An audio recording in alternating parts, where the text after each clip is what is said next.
Hi, Sacramento. Welcome to Jocks, Geeks, and Nerds. I am your host, David Stewart, along with my compatriot in arms, Millie Warren. And today we have a great show lined up for you today. It's Star Wars themed in celebration of Star Wars The Force Awakens, coming out December 18th of this week. And we have a great show lined up for you. We have the owner, Andrew Learn from Toy Fusion. We'll be talking to him about his collection of Star Wars stuff and memorabilia that he's collected over the years. We also will be seeing some footage of Sacramento's saber fencing. We'll also have a game update done by our gamer Jim Arana, and he will be talking about the video games that are being anticipated for the coming year.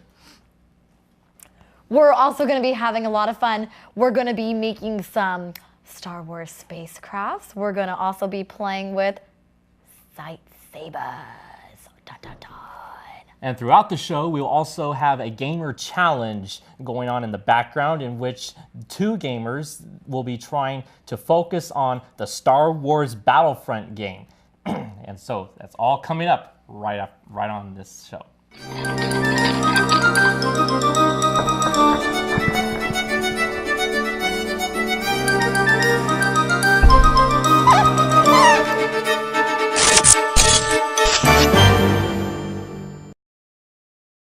Hi everybody, welcome to Jocks, Geeks, and Nerds. I am your host David Stewart along with my host Millie Warren. And today, because it's Star Wars themed, we thought, wouldn't it be awesome to have a gamer challenge going on in the background with Star Wars Battlefront? Now, the challenge is, can they focus for 30 minutes on Star Wars Battlefront, the new game that got released earlier this month by DICE?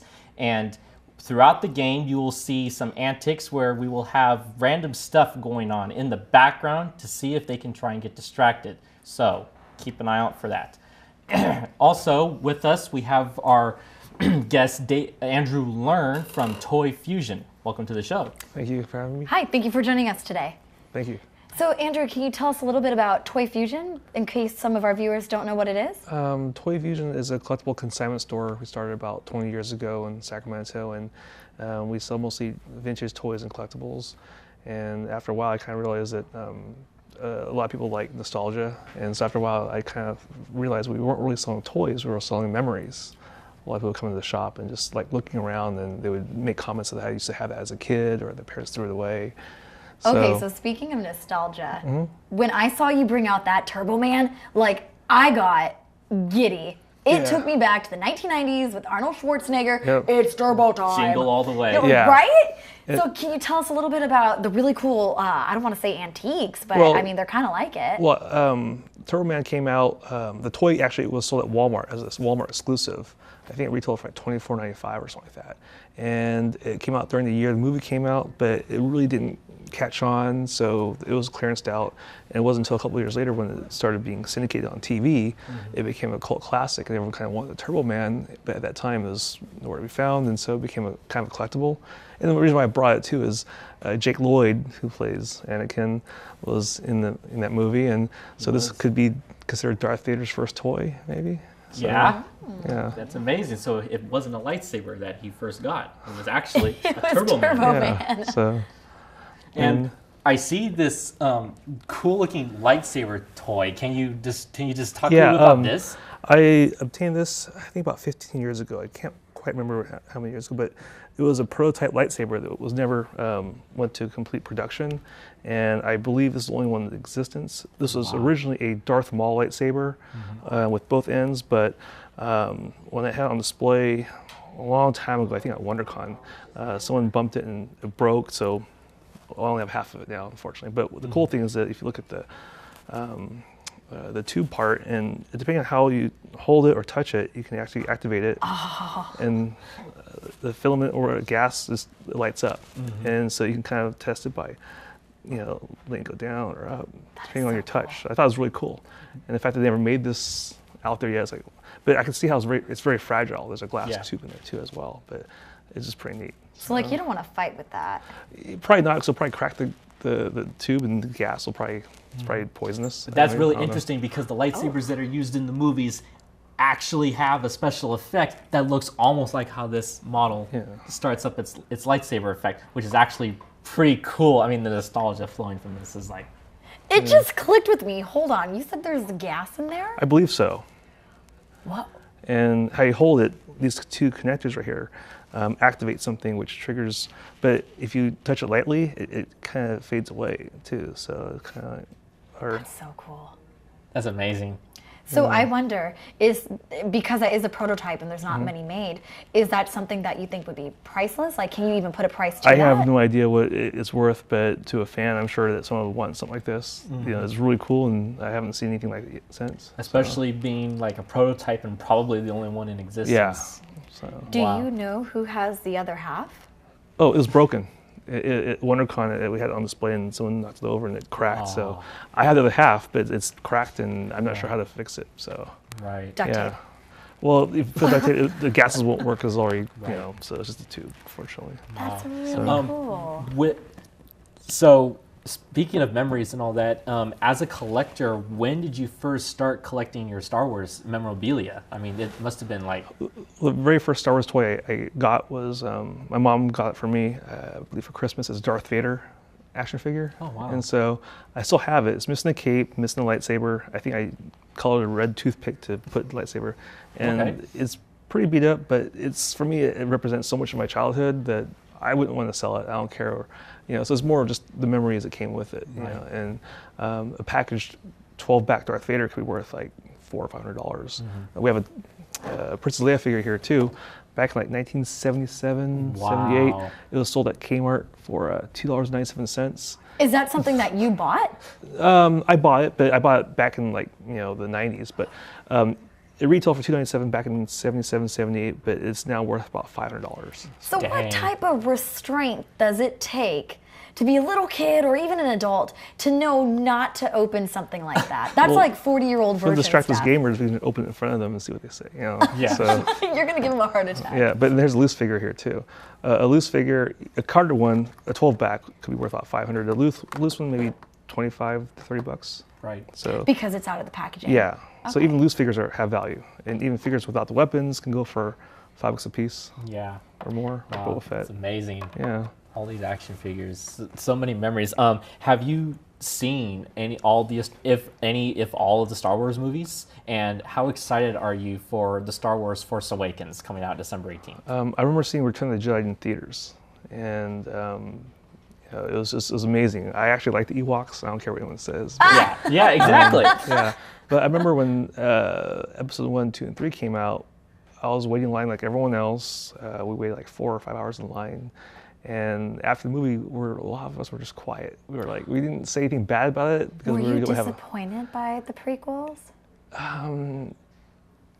It wasn't really disappointment, but it was not as, the characters weren't as likable. Yeah. We couldn't relate to the characters. Yeah. I've heard a lot of people talk about this on the internet, and also my cousin to a certain extent. She's made the remark that the episodes 1, 2, and 3, The Phantom Menace, Attack of the Clones, Revenge of the Sith, were too video game-esque in the terms of graphics and the almost lack of storyline. Well, it's like Jar Jar. Someone told me that in episode 1, all the clone troopers were all CGI. There was not a single real clone trooper in production. I've heard that. And that was like kind of, wow, that's not as fun. Even I would rather have a claymation or a model. It might not look as perfect, but knowing it's somewhat real, it makes it more fun to watch. Or at least the one person wearing the apparatus. Yeah. And then like using a green screen or something to like replicate them. Yeah, it was almost too cheap. Yeah. Too easy, too lazy, I hate to say, to do that. But knowing J.J. Abrams and hearing what they did with building the real sets of ships, I'm very excited about the new movie because knowing that what we're seeing, a lot of it's real. Right. And to have BB-8 actually, you know, when I first saw the trailer, I thought that was a CGI character. But knowing that they actually brought a real one on stage at the Star Wars Celebration, I was like, wow, it actually worked and it's real. Yeah. It gave goosebumps, you know. So. Yeah, and listening to all the stuff that was coming out of the movie, I had read that he said that he wanted to go back to the original trilogy and how George Lucas did it with absolutely no CGI and special effects, and J.J. Abrams wanted to try and replicate that effect by using as little of CG effects as possible to try and bring back the memories of the original trilogy. What are your views on that? I think it's a good movement. I think Quentin Tarantino is doing something similar with like 70 millimeter film with his new movie, Western. So it's kind of nice seeing everything go back to real models or actually real film, you know, and it's a nice change. I think we've gone as far as count CGI, but realize that CGI is just almost like sugar.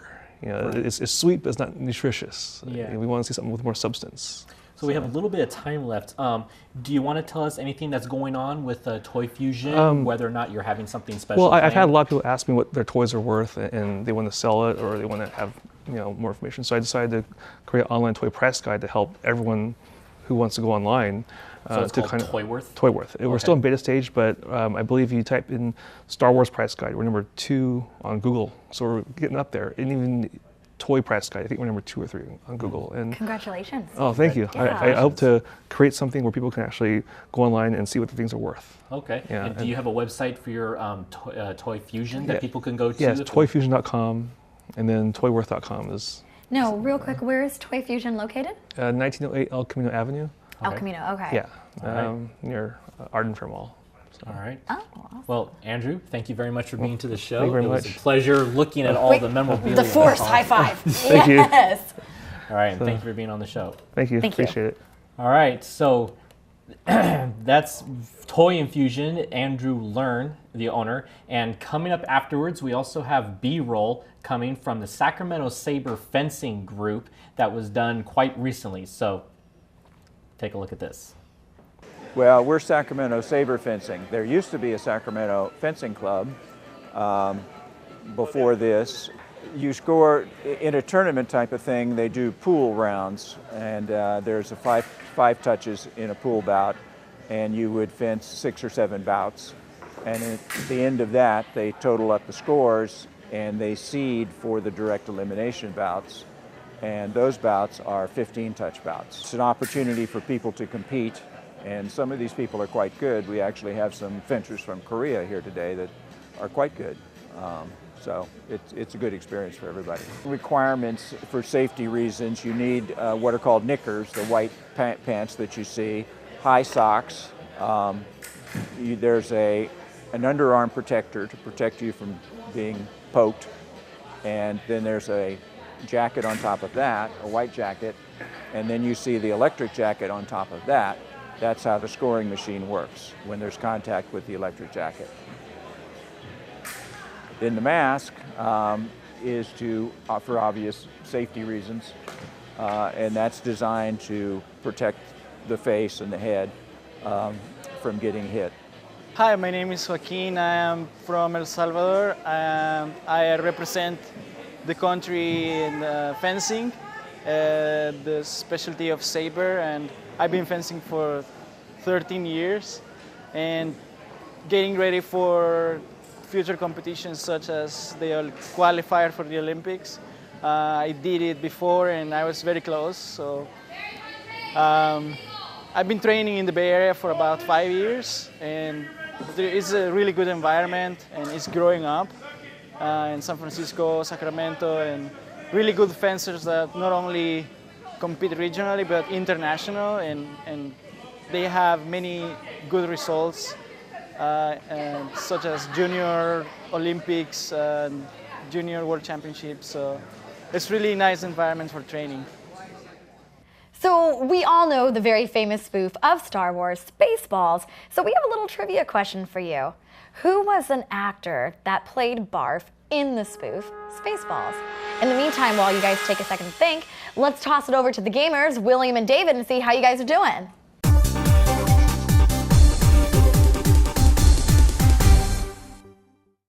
How's it going over there, William and David? Doing wonderful. Not bad. December, time of our lives. Distractions, distractions. It's going really good. Okay, I'm sensitive. One wavelength 7 out of 15. We're holding strong. Wow. Which one of you is in the lead? We're a team effort. Oh, so you guys are doing a co-op. Yeah, we're on survival right now, just like in real life. So it kind of looks a little Halo-esque right now. Well, What's your guys' opinion of the game? It's actually holding up to its reviews right now. It's very smooth. I like the jumping, the super jump. Graphics are a lot better than I expected, honestly. I guys see. suck! Come on, I'm Use chasing the it. force. Come on, the force is not with you!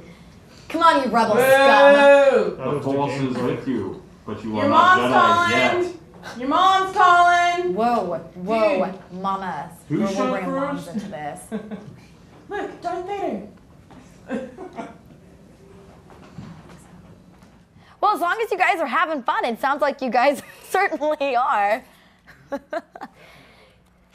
In the meantime, Andrew, have you had a chance to think about the trivia question? Oh, John Q. Yeah! I could have distracted them with some Star Wars spoilers. Oh, Yeah. I see a ball.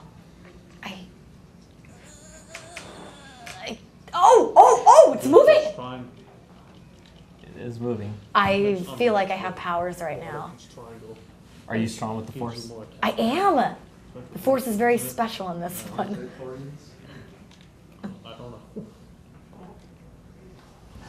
Okay, so we have B-roll, so let's kick it over to Jim Arana as he gives us his gaming update for the upcoming anticipated games of 2016 coming up later this year.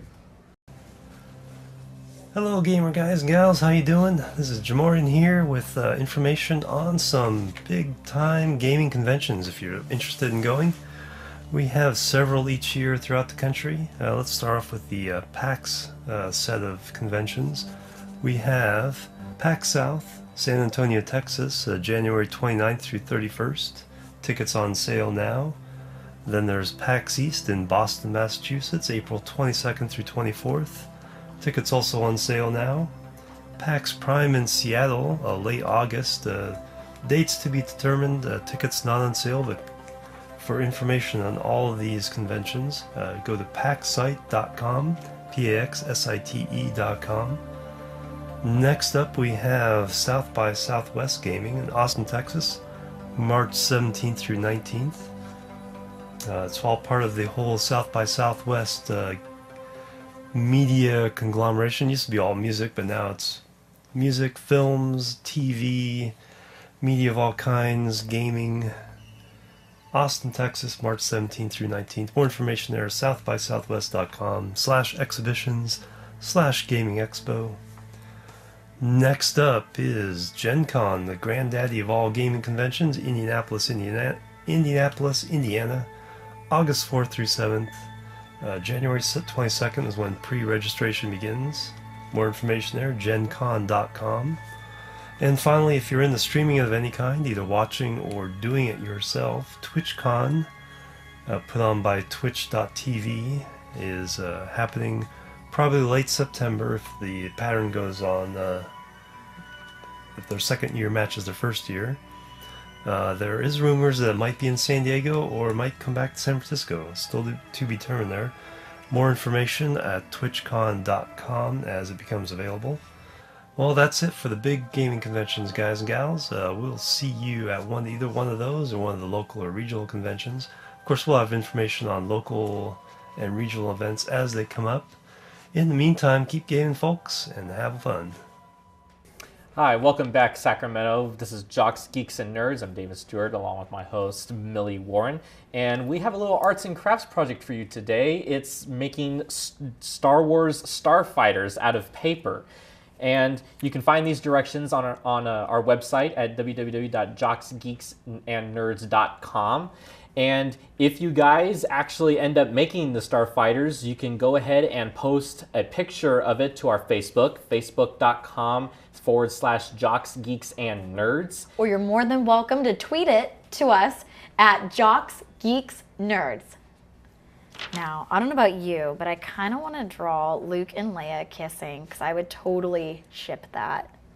Ship that. Ship that? What, you think that's too gross? No. It's not No. incest, it's wincest. True. Speechless, True. speechless. Yes, true. That's true. What do you think, Andrew? You like keeping it in the family? Right? So- Yeah. Although I am kind of interested to see how they go about doing the whole storyline that they did at the end of Return of the Jedi with Han Solo and Leia. That's going to be kind of interesting. The rumor flying around is that so far we've seen Han and Leia's kid and the black guy, I can't remember his name, Finn. Finn. John Boyega. He's supposed to be Lando Calrissian's son, according to the rumor that's flying around. We have yet to see Luke Skywalker's kid, which we have a reference to in one of the trailers. But that is all we have for today. Please check us out on Facebook at facebook.com/Jocks, Geeks, and Nerds. We're going to turn our attention one more time to our gamers to see how they're doing. How are William and David doing over there, guys? Doing wonderfully. We're on wave 9. You're on wave 9. What does that even mean? Oh, 9 out of 15. Levels? Survival, yeah. I guess you would have called that. Yeah. We're winning. That's all you need to know. Good, because if you were losing, you're not welcome back here. And we would have to say the Force is not strong with you. Would you guys say that you're good or evil? A little bit of both, probably more evil than good. Yeah, I think we have my brother. You guys are so We want to be good, but we're always evil. No, it loops back around. All right, well, it's been an awesome show, and Where's my thing? you don't know how to use a lightsaber? No, because I wasn't Come on. born with one, weren't so born- I can't. Ugh. You. Oh! Yeah. My leg! All right, that's all we have. That's all the time we have now. Sacramento. Again, this is Jocks, Geeks, and Nerds. I am David Stewart. I'm Millie Warren. And we will see you next time on Jocks, Geeks, and Nerds. Stay tuned, Sacramento.